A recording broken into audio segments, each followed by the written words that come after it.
You need to step away from that door right now before I call security." The words hit Captain Zara Williams like a slap across the face, but her expression remained as steady as her hands during turbulence.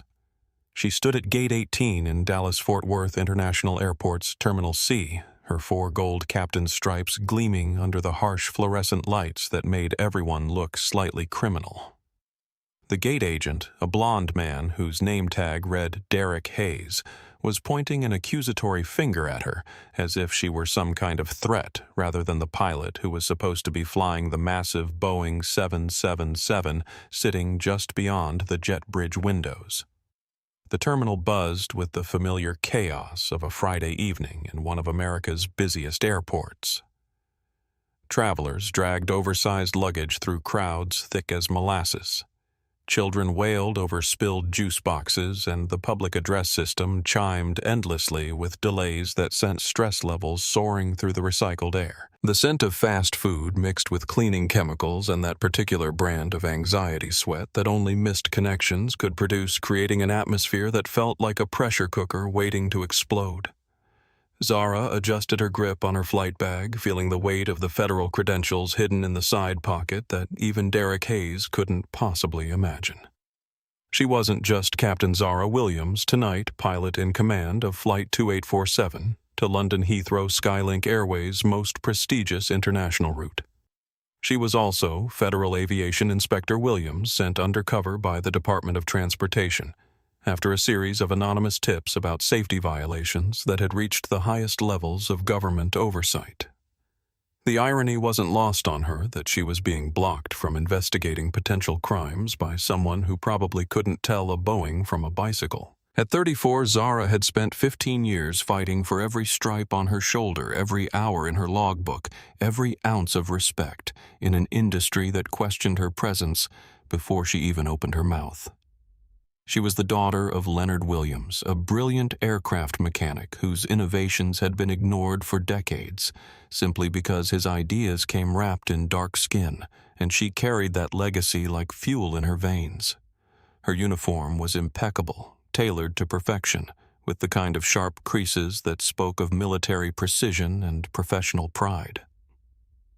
The Skylink Airways wings pinned above her left breast pocket caught the terminal lights, and her company identification badge hung from a lanyard around her neck displaying her employee number photo and the federal endorsements that would make Derek Hayes' blood pressure spike if he bothered to actually read them. But reading wasn't on Derek's agenda tonight, and neither was treating a black woman in a pilot's uniform with anything resembling professional courtesy.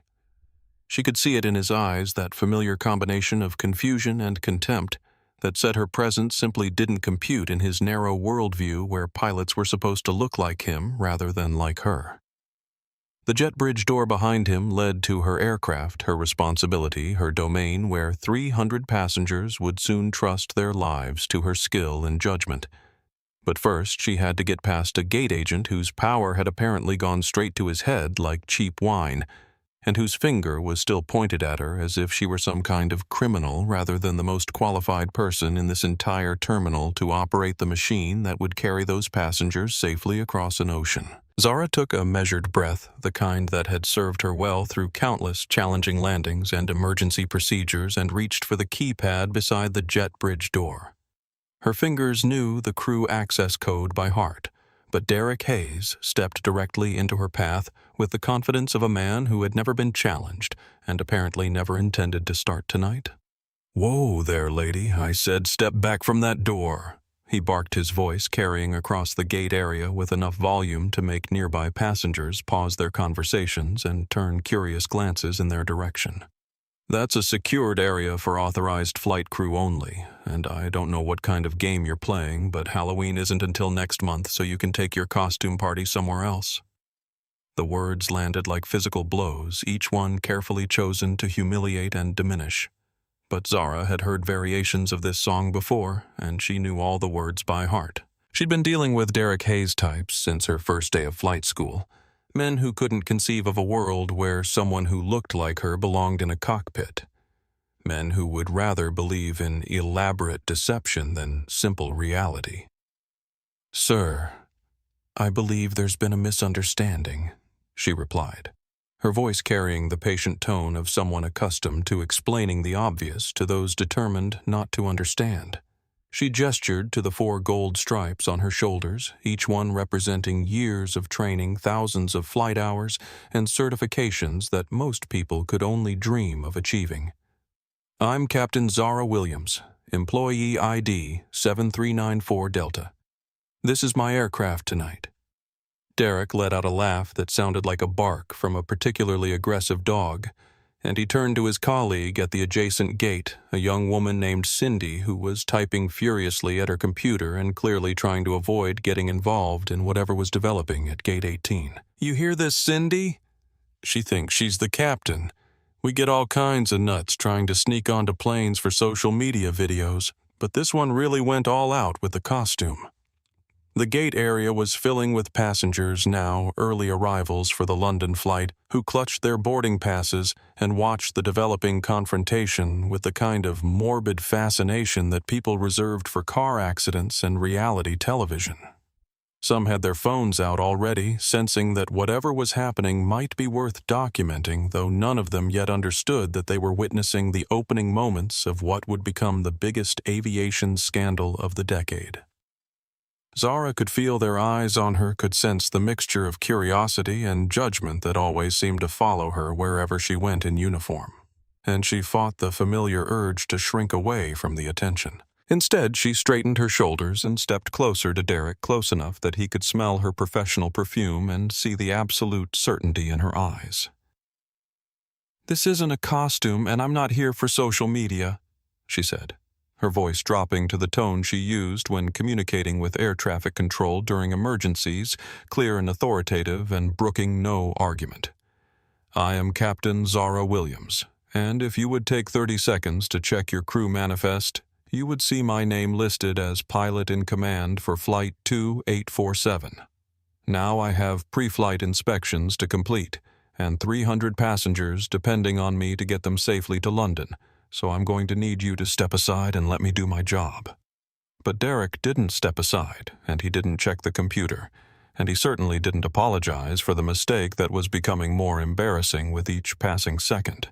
Instead, he crossed his arms over his chest and planted his feet like a bouncer outside a nightclub, physically blocking her path to the jet bridge with the kind of aggressive posture that was designed to intimidate and humiliate.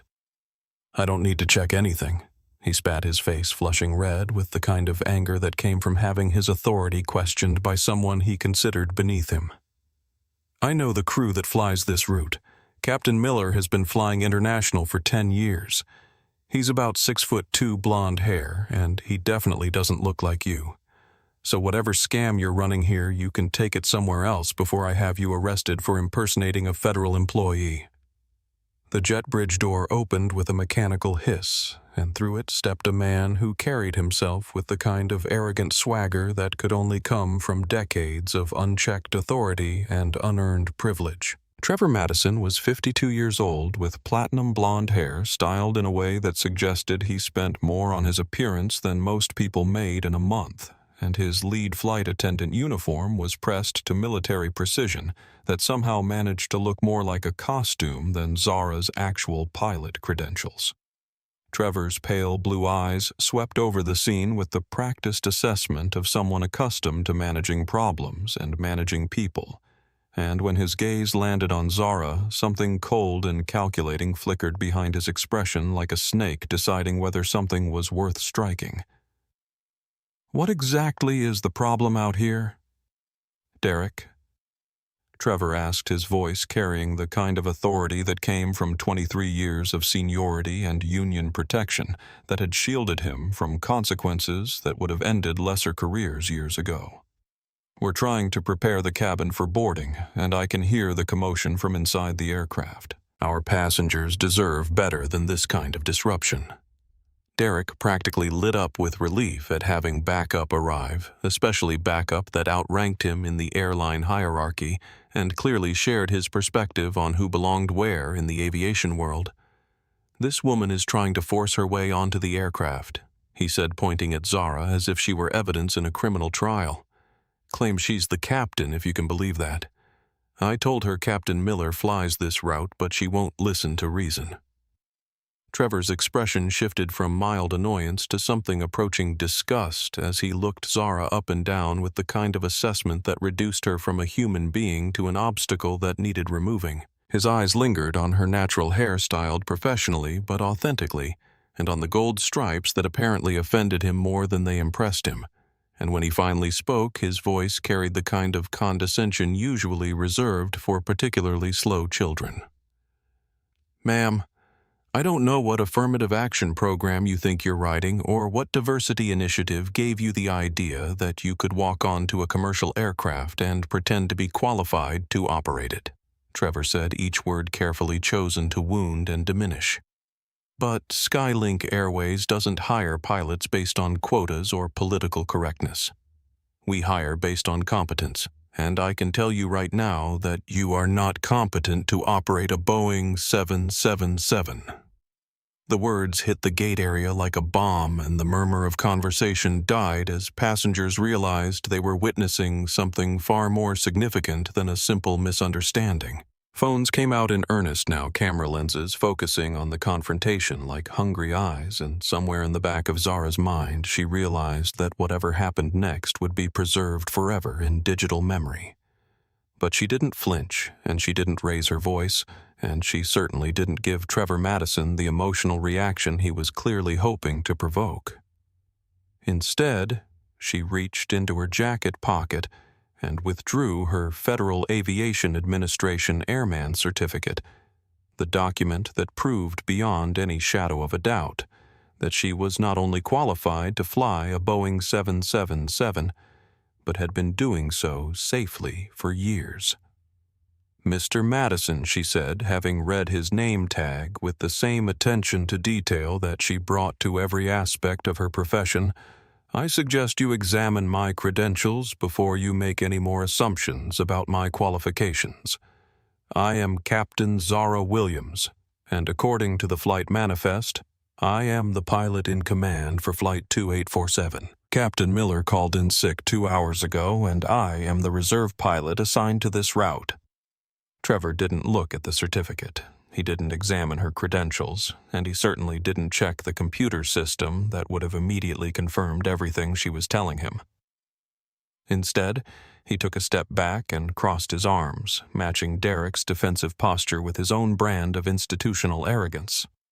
"Listen, honey," he said, the word dripping with patronizing venom.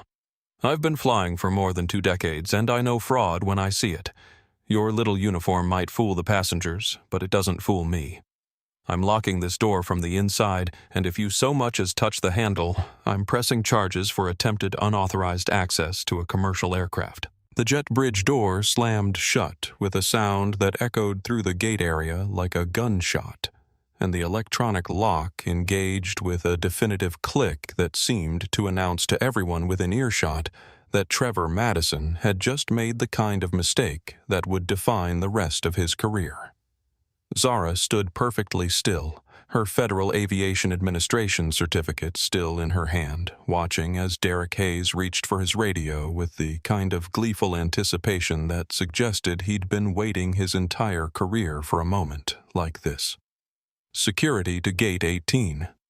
Derek announced into his radio, his voice carrying across the increasingly crowded waiting area where passengers were beginning to realize that their flight to London might not be leaving on time after all. "We have an individual attempting to impersonate flight crew and gain unauthorized access to a commercial aircraft, requesting immediate response for possible federal charges." The words sent a ripple of unease through the crowd, and Zara could see passengers exchanging worried glances and pulling out their phones to text family members about potential delays, though none of them yet understood that they were witnessing the opening moments of what would become a federal investigation that would ultimately ground an entire airline and send multiple people to prison. Within minutes, 2 airport police officers jogged up the concourse with the kind of urgent determination that suggested they took aircraft security very seriously indeed. Officer Rodriguez, a compact Hispanic man with 15 years of experience dealing with everything from drunk passengers to terrorist threats, approached the scene with the calm professionalism that came from having seen every possible variation of airport drama. His partner, Officer Thompson, was younger and clearly newer to the job, but both men carried themselves with the authority that came with federal law enforcement credentials. "What seems to be the problem here?" Officer Rodriguez asked, his voice neutral but alert as he assessed the situation with trained eyes that took in Zara's uniform, Derek's agitated state, and the growing crowd of passengers who were recording everything on their phones with the dedication of citizen journalists. Derek practically launched himself at the officers, speaking so rapidly that his words tumbled over each other like water rushing through a broken dam. "This woman tried to force her way onto the aircraft, claiming to be the captain," he said, pointing at Zara as if she were a bomb that might explode at any moment. "The lead flight attendant confirmed she's not crew, and now she's refusing to leave the gate area. She's obviously running some kind of scam, probably for social media attention, and we need her removed before she causes any more disruption." Officer Thompson looked at Zara with the kind of skepticism that she'd grown accustomed to over the years, his gaze moving from her face to her uniform to the credentials still in her hand, and she could practically see the gears turning in his mind as he tried to reconcile what he was seeing with what Derek was telling him. "Ma'am, I'm going to need to see some identification," Officer Rodriguez said, his tone professional but firm. "And I'm going to need you to explain what you're doing here and why there seems to be some confusion about your status."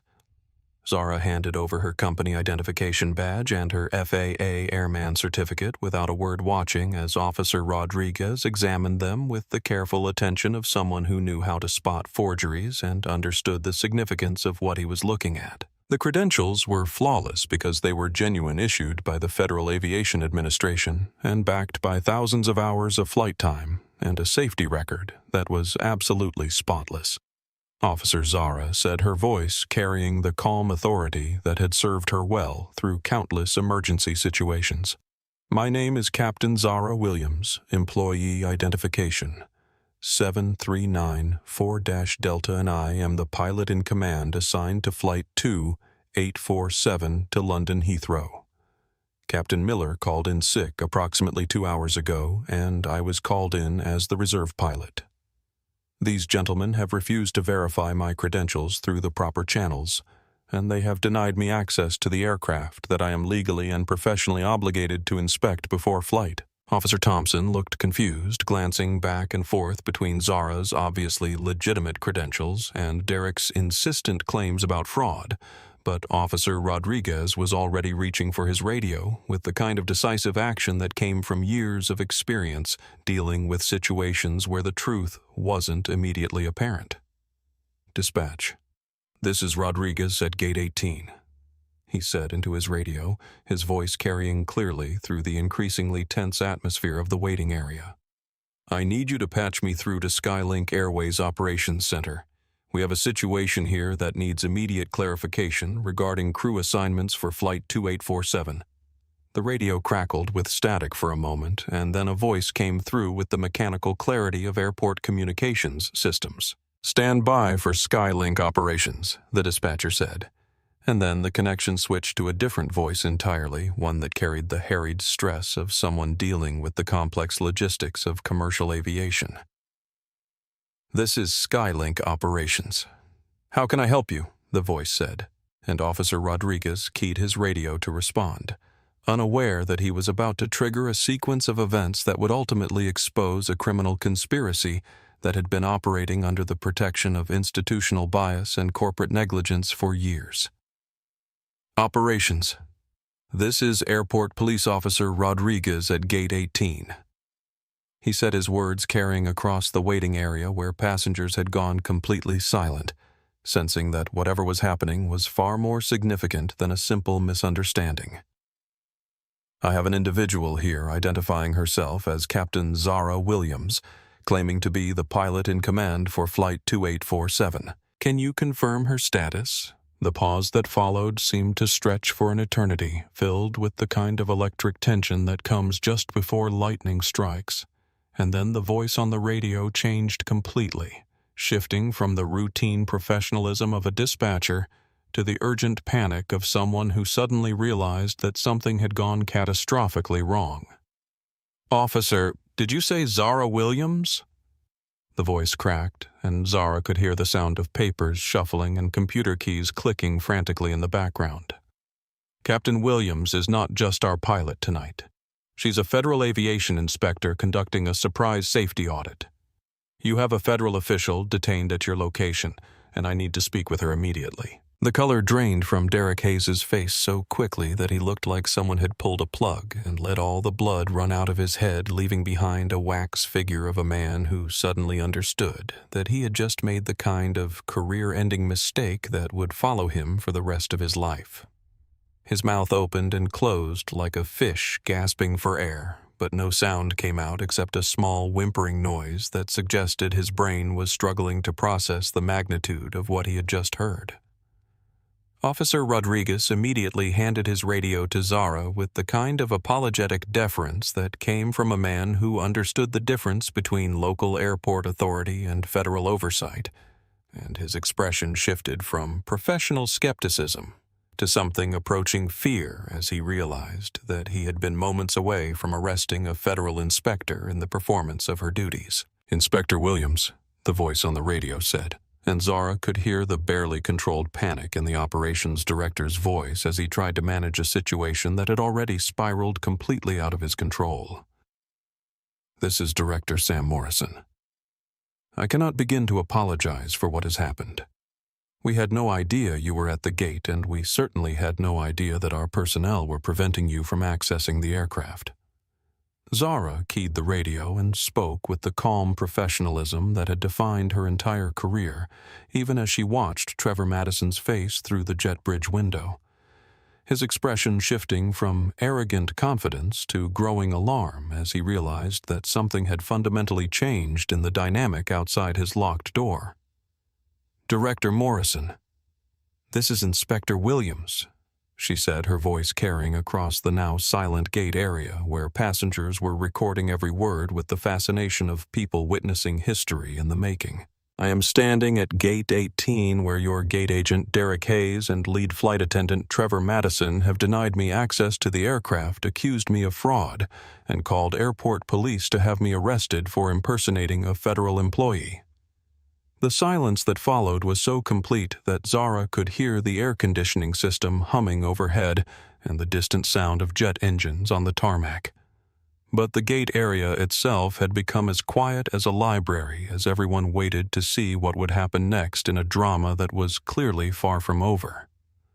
"Inspector, I'm sending security to override the jet bridge door immediately," Morrison said, his voice tight with the kind of controlled panic that came from a man who could see his career hanging by a thread. "And I'm personally coming down to Gate 18 to ensure that you have full cooperation from our staff. Please know that this incident will be thoroughly investigated and appropriate action will be taken." Zara looked at Officer Rodriguez, who was standing at attention like a soldier awaiting orders, and then at Officer Thompson, whose wide eyes suggested that he was beginning to understand that he had stumbled into something much larger than a simple airport dispute. "Officers," she said, her voice carrying the natural authority that had made her one of the youngest captains in Skylink's history, "I would appreciate your assistance in documenting what has occurred here tonight, and I'll need you to witness my inspection of the aircraft to ensure the integrity of any evidence I might discover." The jet bridge door unlocked with an electronic beep, and Trevor Madison appeared in the doorway. But the arrogant confidence had been replaced by something approaching terror as he realized that his world was about to collapse around him like a house of cards in a hurricane. His platinum blonde hair was disheveled, and his hands shook slightly as he stepped aside to allow Zara and the officers to board the aircraft. "Inspector Williams," he stammered, his voice barely above a whisper. "There seems to have been a terrible misunderstanding. If I had known who you were, of course, I would never have—" "Mr. Madison." Zara interrupted, her voice cutting through his excuses like a knife through paper. "You will have ample opportunity to explain your actions to the appropriate authorities. Right now I need to inspect this aircraft to determine whether it is safe for passenger operations."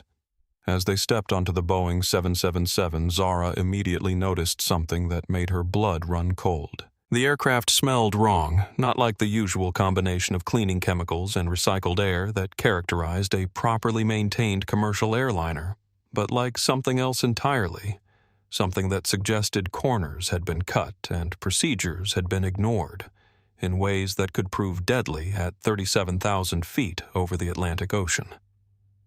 The cockpit of the Boeing 777 felt like stepping into a crime scene, though at first glance everything appeared normal to the untrained eye.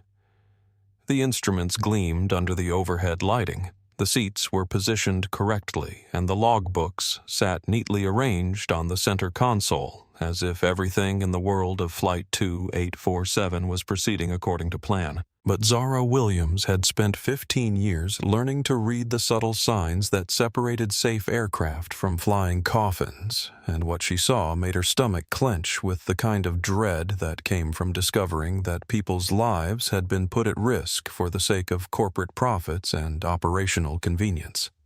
Sitting in the first officer's seat was Jamie Park, a 26-year-old Korean-American pilot whose hands trembled slightly as she turned to face the federal inspector, whose arrival had clearly thrown whatever plan had been in motion into complete chaos. Jamie's dark eyes were wide with fear, and sweat beaded on her forehead despite the cool temperature of the cockpit, suggesting that she was operating under a level of stress that no pilot should ever have to endure. First Officer Park Zara said, her voice gentle but firm as she took in the young pilot's obvious distress. "I need you to walk me through your pre-flight inspection procedures for tonight's flight. Start with the maintenance log and work through your checklist systematically." Jamie's hands shook as she reached for the thick binder that contained the aircraft's maintenance history, the legal document that was supposed to ensure that every bolt wire and system on the airplane was functioning within acceptable parameters before 300 passengers trusted their lives to 37,000 feet of empty air. "Inspector Williams." Jamie whispered, her voice barely audible above the hum of the aircraft's auxiliary power unit. "I need to tell you something that's going to sound terrible, but I swear I didn't want to do it. Captain Miller told me to sign off on the maintenance log, even though we knew there were problems, and Trevor said that if I didn't cooperate, they would make sure I never flew for a major airline again." Zara felt a chill run down her spine that had nothing to do with the air conditioning system, because what Jamie was describing wasn't just poor judgment or procedural shortcuts.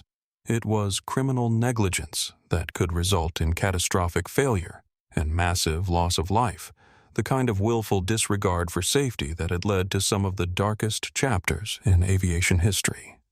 "What problems, Jamie?" Zara asked, her voice taking on the tone she used when dealing with emergency situations that required absolute precision and complete honesty.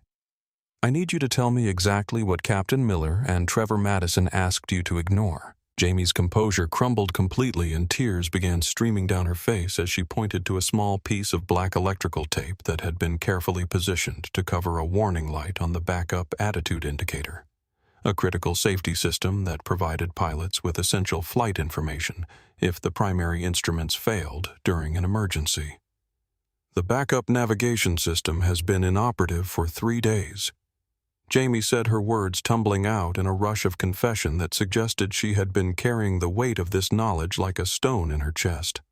"It's a no-go item for transatlantic flights, but Captain Miller said maintenance would take 6 hours to replace it, and the company couldn't afford to miss the London slot. He said they do it all the time, that it's just paperwork, that the odds of needing the backup system were practically zero." Zara peeled back the electrical tape with the careful precision of someone collecting evidence for a federal investigation, revealing a bright red warning light that indicated a complete failure of a system that could mean the difference between life and death if the primary instruments failed during the long night flight over the North Atlantic. But Jamie wasn't finished with her confession, and what she said next made Zara realize that they weren't just dealing with isolated safety violations. They were looking at an organized pattern of criminal negligence that went far beyond cutting corners on maintenance procedures. "There's something else," Jamie whispered, glancing nervously toward the cabin where Trevor Madison was hovering near the galley, with the kind of agitated energy that suggested a man who knew his world was collapsing. Trevor has been using the galley cargo compartments to transport packages that aren't on the manifest. He said they were just personal items for friends in London, but they're heavy and they're sealed with security tape that looks official but isn't logged anywhere in our cargo system. Zara felt the pieces of a larger puzzle beginning to fall into place, because what Jamie was describing sounded suspiciously like a smuggling operation that was using commercial aircraft to transport illegal goods across international borders, protected by the institutional bias that made it unlikely that anyone would question a senior white flight attendant's activities or challenge his authority when he claimed that certain cargo was legitimate. "Jamie, I need you to show me these packages," Zara said, her voice carrying the authority of federal law enforcement, "and I need you to understand that your cooperation tonight might be the only thing that prevents hundreds of people from dying in a preventable accident caused by criminal negligence and corporate greed." The aft galley of the Boeing 777 looked innocent enough at first glance, filled with the standard equipment for international service meal carts, beverage supplies, and the various implements necessary to feed and comfort 300 passengers during an 8-hour flight across the Atlantic Ocean. But when Zara Williams opened the lower storage compartment that Jamie Park had indicated with a trembling finger, what she found made her blood pressure spike and her hand immediately reach for her phone to contact federal authorities. 4 heavy black duffel bags were crammed into the space normally reserved for linens and cleaning supplies, each one sealed with official-looking security tape that bore no airline markings and certainly didn't appear on any cargo manifest that Zara had seen.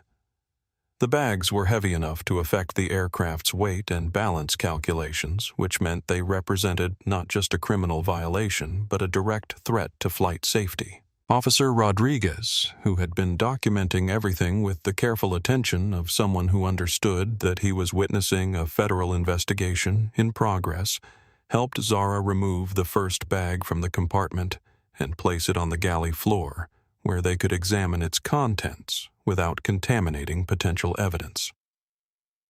Trevor Madison. Zara called out, her voice carrying the kind of authority that could cut through steel. "I need you in the aft galley immediately to explain these undocumented cargo items that appear to be in your custody." Trevor appeared in the galley doorway, looking like a man who had just watched his entire life flash before his eyes. His platinum blonde hair disheveled and his face pale as parchment as he realized that his carefully constructed operation had been discovered by someone with the federal authority to destroy him completely. "Inspector Williams?" He stammered, his hands fluttering nervously as he tried to find words that might somehow explain away the inexplicable. "Those bags belong to a friend who asked me to transport some personal items to London. It's perfectly innocent, just some electronics and personal effects that he didn't want to risk in checked luggage." Zara unzipped the nearest bag with the care of someone who understood that she was potentially handling evidence in a federal smuggling case, and what she found inside made Trevor's explanation sound even more ridiculous than it already had. The bag was packed with dozens of high-end smartphones still in their original packaging, along with computer processors, memory chips, and other electronic components that represented thousands of dollars in value and were clearly not anyone's personal effects. "Mr. Madison," Zara said, her voice taking on the tone she used when communicating with air traffic control during emergency situations. These appear to be brand new electronic devices worth tens of thousands of dollars, and they are being transported without proper documentation or customs declaration. That constitutes federal smuggling, and it also represents a serious safety violation since these items were not included in our weight and balance calculations. But the discovery of the smuggled electronics was only the beginning of what would prove to be one of the most comprehensive aviation safety violations in recent memory, because as Zara continued her inspection of the aircraft, she found evidence of widespread negligence that went far beyond hidden cargo and covered up instrument failures. The maintenance log revealed a pattern of deferred repairs that stretched back months, with critical safety systems being signed off as operational when they clearly needed immediate attention. The oxygen system showed signs of contamination that could prove deadly at high altitude. The emergency evacuation slides had not been properly inspected according to federal regulations, and the fire suppression system in the cargo hold had warning indicators that suggested it might not function properly in an actual emergency. This aircraft is not airworthy. Zara announced her words carrying across the cabin with the finality of a judge pronouncing sentence. I am grounding Flight 2847 immediately, and I am declaring an emergency safety stand-down for all Skylink Airways operations at Dallas-Fort Worth International Airport, pending a comprehensive investigation of maintenance procedures and safety protocols. The impact of those words hit the gate area like a bomb, because passengers had been listening to the drama unfold through the open jet bridge door, and they suddenly realized that their flight to London was the least of their concerns. They had nearly trusted their lives to an aircraft that was essentially a flying death trap, held together by corporate greed and willful negligence. Trevor Madison collapsed into one of the cabin seats as if his legs could no longer support his weight, and the sound that came from his throat was somewhere between a sob and a moan as he realized that his career was over and his freedom was probably about to end as well.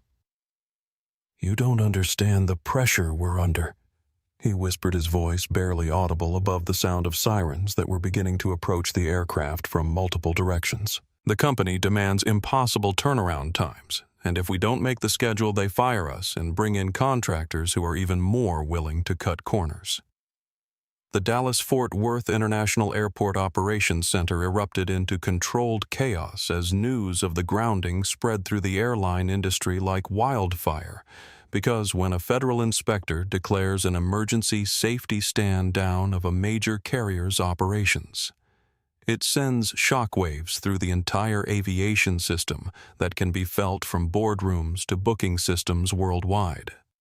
Director Sam Morrison stood at the center of the storm, his phone ringing constantly as reporters, federal officials, and airline executives demanded explanations for what was rapidly becoming the biggest aviation scandal in recent memory. The massive display screens that normally showed the smooth flow of air traffic were now dominated by red warning symbols, as Skylink Airways flights across the country were grounded pending safety inspections.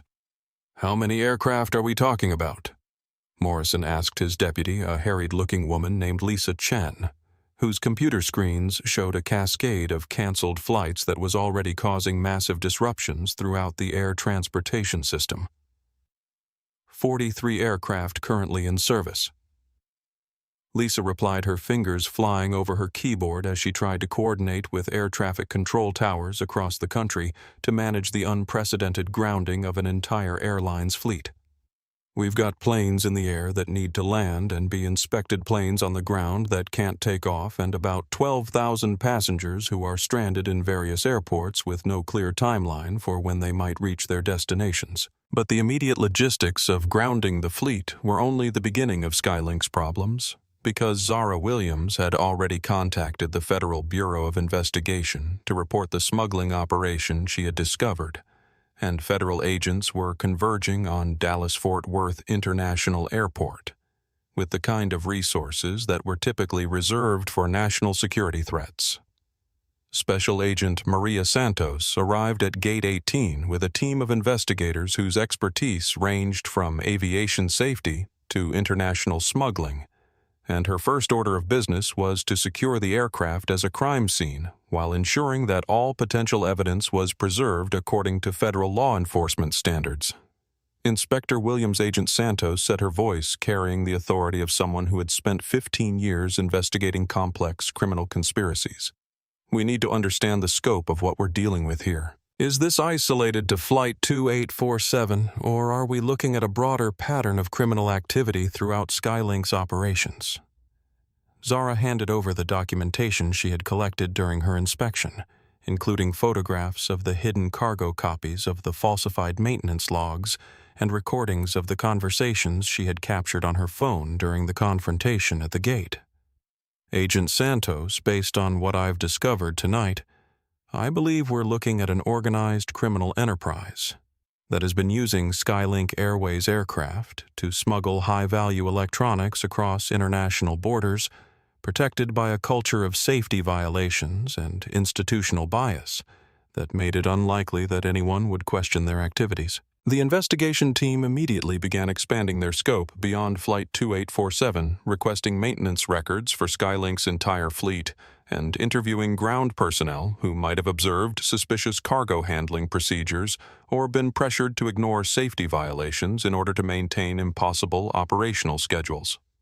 What they discovered in those interviews painted a picture of an airline that had lost its way so completely that criminal activity and safety violations had become standard operating procedure, protected by a management structure that valued profits over people and used discrimination as a weapon to silence anyone who might ask uncomfortable questions. Jamie Park, the first officer who had been coerced into signing falsified maintenance logs, provided investigators with detailed information about the pressure campaign that had been waged against her, including threats to her career and her immigration status that had made her afraid to report safety violations to the appropriate authorities. They told me that nobody would believe a young Asian woman over senior white crew members, Jamie told investigators, her voice steady now that she was finally able to tell the truth without fear of retaliation. Trevor Madison specifically said that if I caused problems, they would make sure I was branded as a troublemaker who couldn't handle the pressure of commercial aviation and that I would never work for another major airline. The Skylink Airways corporate headquarters in Dallas had been transformed from a symbol of commercial aviation success into something resembling a fortress under siege, with FBI vehicles filling the parking lot and federal agents carrying boxes of evidence through the lobbies that had once showcased the airline's achievements and safety awards. Patricia Blackwood, the vice president of operations, whose platinum blonde hair and razor-sharp business suits had made her a recognizable figure in aviation industry magazines, sat in her corner office watching her career implode in real time as federal investigators methodically dismantled the criminal enterprise she had helped create and protect. Her phone buzzed constantly with calls from reporters, federal prosecutors, and airline board members who were demanding explanations for how a major commercial carrier had been allowed to operate as a front for international smuggling, while systematically compromising passenger safety through falsified maintenance records and intimidation of whistleblowers. Ms. Blackwood Special Agent Santos said as she entered the office flanked by two other investigators, "I have a warrant for your arrest in connection with conspiracy to violate federal aviation safety regulations, international smuggling, and obstruction of a federal investigation." Patricia's composure, which had served her well through decades of corporate politics and industry networking, finally cracked as she realized that her carefully constructed world was collapsing around her like a house of cards in a hurricane. "Agent Santos, I think there's been a misunderstanding about my role in whatever violations you believe you've uncovered," she said, her voice trembling with the kind of fear that comes from understanding that decades of freedom are about to disappear behind federal prison walls. But the evidence against Patricia was overwhelming because the investigation had uncovered a paper trail that showed her direct involvement in pressuring maintenance crews to ignore safety violations, directing gate agents to harass pilots of color who might ask uncomfortable questions, and coordinating with Trevor Madison to ensure that smuggling operations could continue without interference from federal oversight. Ms. Blackwood Agent Santos continued pulling out a pair of handcuffs that gleamed under the fluorescent lighting of the corporate office. "You have the right to remain silent, and I strongly suggest you exercise that right until you've had an opportunity to speak with an attorney, because the federal charges you're facing carry penalties that could put you in prison for the rest of your life." The arrest of Patricia Blackwood sent shockwaves through the airline industry that extended far beyond Skylink Airways, because her case demonstrated how corporate executives could use institutional bias and discriminatory practices to shield criminal activity from federal oversight, while putting thousands of lives at risk through willful negligence and safety violations. CEO Michael Hawthorne, A man whose previous claims about Skylink's commitment to safety and diversity now sounded like cruel jokes found himself testifying before a Senate Transportation Committee hearing that was broadcast live on national television and watched by millions of people who were learning for the first time how close they had come to a catastrophic aviation disaster. Mr. Hawthorne.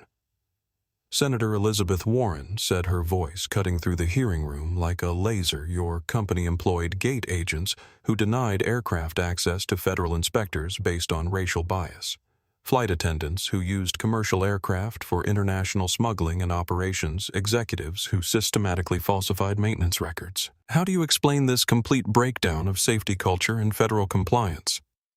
Hawthorne's prepared statements about isolated incidents and rogue employees sounded pathetic and unconvincing as evidence mounted that Skylink's problems were not aberrations, but the predictable result of a corporate culture that had prioritized profits over people for so long that criminal activity had become standard operating procedure.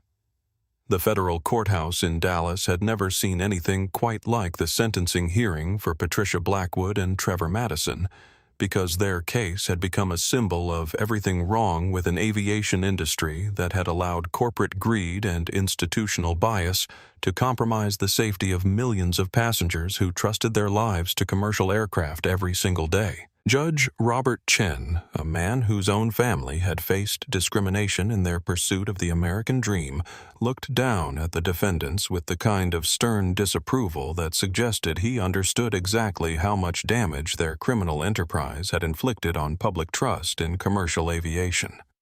Patricia Blackwood, whose platinum blonde hair had been replaced by federal prison gray, and whose designer suits had given way to an orange jumpsuit, stood before the judge, looking like a shadow of the powerful executive who had once terrorized employees and intimidated federal inspectors with threats and career destruction. Miss Blackwood, Judge Chen said, his voice carrying the weight of federal authority and moral certainty, you used your position of corporate responsibility to create and protect a criminal enterprise that put thousands of lives at risk while systematically discriminating against employees who tried to uphold their professional and legal obligations to ensure passenger safety. The evidence against Patricia had been overwhelming, including recorded conversations where she had explicitly directed subordinates to harass pilots of color who might ask uncomfortable questions about maintenance procedures, emails coordinating with Trevor Madison to ensure that smuggling operations could continue without federal interference, and financial records showing that she had personally profited from the criminal activities that had compromised aircraft safety. The court sentences you to 15 years in federal prison without the possibility of parole. Judge Chen announced his words echoing through a courtroom packed with aviation safety advocates, Skylink employees who had been victimized by the criminal enterprise, and reporters who were documenting the end of one of the most comprehensive aviation corruption scandals in American history. Trevor Madison, whose arrogant swagger had been replaced by the trembling fear of someone who understood that his life as he knew it was over, received 8 years in federal prison for his role in the smuggling operation and his systematic intimidation of crew members who might have reported safety violations to appropriate authorities. Derek Hayes, the gate agent whose racist assumptions had accidentally exposed the entire criminal enterprise, found himself permanently banned from working in any position that required federal security clearance, effectively ending any possibility of employment in the aviation industry and leaving him to face the consequences of a lifetime of prejudice and willful ignorance. The financial penalties were equally devastating, with Skylink Airways facing $50 million in civil rights violations, safety fines, and punitive damages that would ultimately force the airline into bankruptcy and scatter its assets among competitors who promised to maintain higher standards of safety and professional conduct. But the most satisfying moment of justice came when Jamie Park, the young first officer, who had been coerced into falsifying maintenance records, was offered a position with Phoenix Airways, the minority-owned airline that had acquired Skylink's most valuable routes and was committed to creating a culture where safety concerns could be raised without fear of retaliation or discrimination. 6 months after that fateful night at Gate 18, Zara Williams stood in the Rose Garden of the White House watching President Biden sign the Aviation Safety and Civil Rights Act into law legislation that would forever be known as the Williams Act, in recognition of her courage in exposing the criminal enterprise that had threatened the safety of commercial aviation. The act established federal protections for aviation workers who reported safety violations, created mandatory bias training for all airport personnel, and instituted surprise inspections by federal officials who could not be identified or blocked by airline employees who might have personal or corporate reasons for avoiding oversight. Captain Williams, the president, said as he handed her the pen he had used to sign the legislation, "Your courage in standing up to discrimination and criminal negligence has made commercial aviation safer for millions of Americans, and your example will inspire future generations of pilots who deserve to be judged by their skills rather than their appearance." The ceremony was attended by aviation safety advocates from across the country, including the families of passengers who had been saved from potential disaster when Zara grounded Flight 2847 before it could take off with faulty safety systems and hidden cargo that would have made emergency procedures impossible to execute safely. Leonard Williams.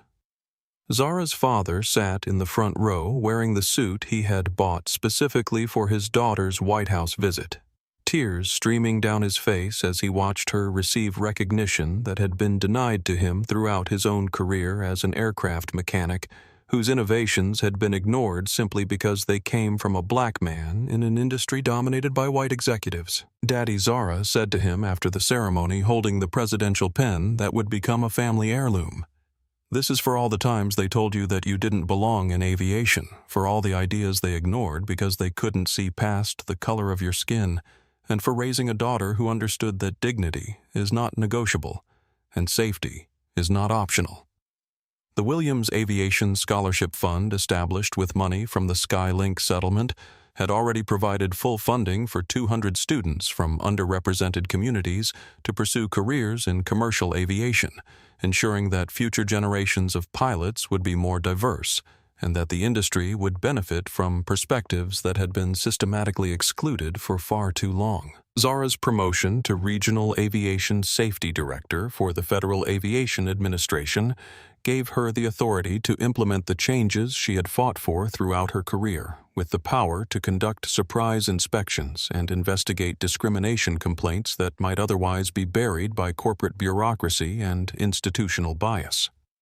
But perhaps the most meaningful recognition came from her fellow pilots, who presented her with a custom set of wings engraved with the words "Truth in Flight" and signed by aviators from around the world who understood that her courage had made their profession safer and more inclusive for everyone who had ever dreamed of commanding an aircraft. 1 year later, Zara Williams walked through Dallas-Fort Worth International Airport's Terminal C with the confident stride of someone who had fundamentally changed the industry she loved, and everywhere she looked, she could see evidence of the transformation that had resulted from her courage in standing up to discrimination and criminal negligence.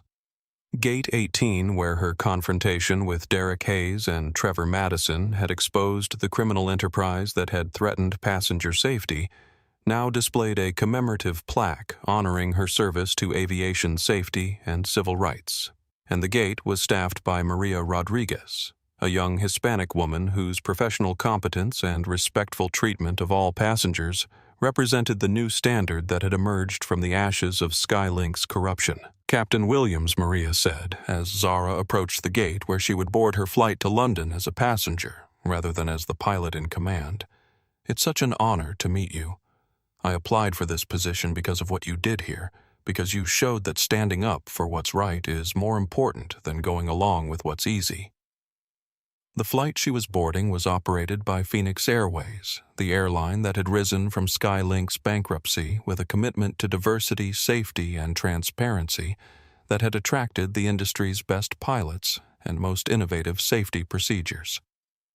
The aircraft was a Boeing 777 similar to the one she had grounded a year earlier, but this one had been thoroughly inspected and maintained according to standards that prioritized passenger safety over corporate profits. Captain David Chen, a Chinese-American pilot whose own career had been enhanced by the new opportunities created in the aftermath of the Skylink scandal, greeted Zara personally as she boarded the aircraft and thanked her for creating an industry where pilots were judged by their skills rather than their appearance. "Captain Williams," he said, his voice carrying the respect that one professional aviator reserves for another.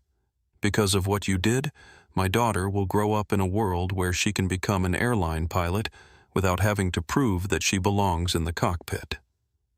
That's a gift that goes far beyond aviation."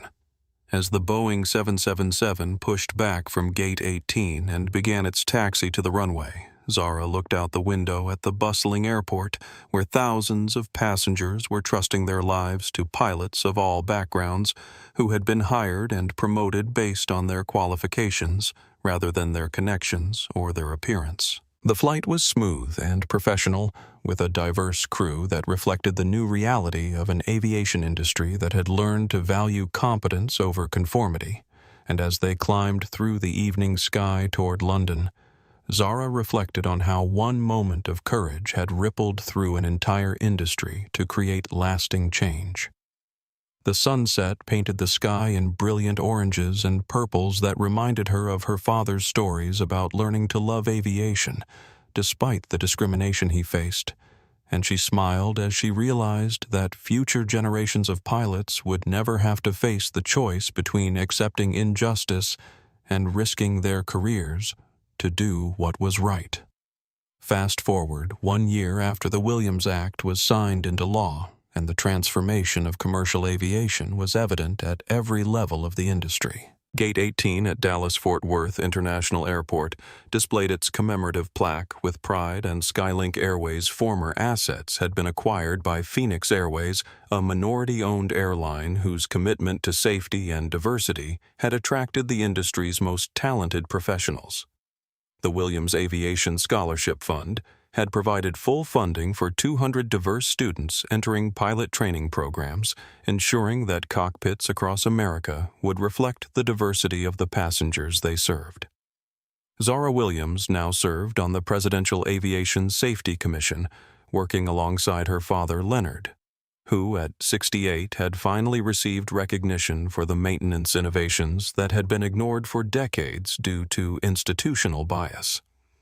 Their joint appearance at aviation safety conferences had inspired thousands of young people to pursue careers in commercial aviation, knowing that they would be judged by their competence rather than their appearance. The father-daughter team had become symbols of how perseverance and courage could overcome even the most entrenched discrimination.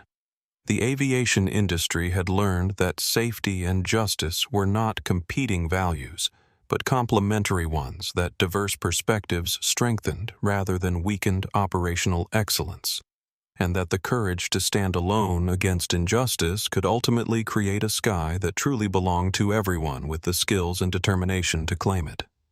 Sometimes the most important flight is the one you refuse to take when you know it's not safe, and sometimes the most powerful words are the ones you speak when everyone else expects you to remain silent. If this story of courage and justice inspired you, please like and subscribe to our channel for more powerful stories that show how one person's bravery can change an entire industry. Share this video with anyone who needs to be reminded that dignity is not negotiable, and that standing up for what's right is always worth the risk. What would you have done in Captain Williams' situation? Let us know in the comments below.